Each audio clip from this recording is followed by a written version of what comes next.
1974-এর আগে।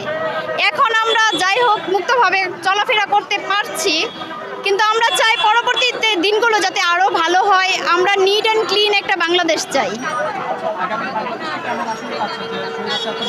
হ্যাঁ হ্যাঁ,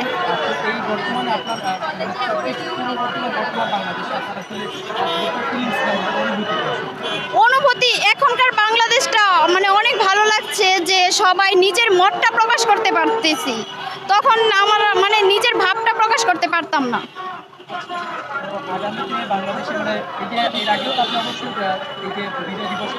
হ্যাঁ, ভিন্নতা পাচ্ছি।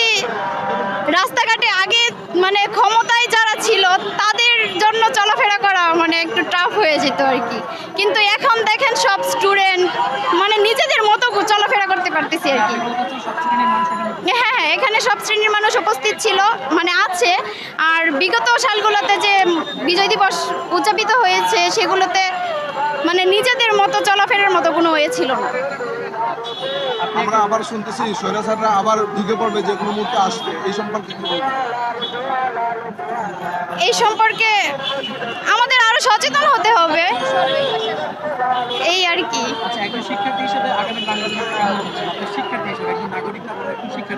আমি একজন শিক্ষার্থী হিসেবে বাংলাদেশটা যাচ্ছি যে কোনো স্বৈরাচার থাকবে না, মানে নিজের মতো করে চলাফেরা করার একটা অধিকার যাচ্ছি।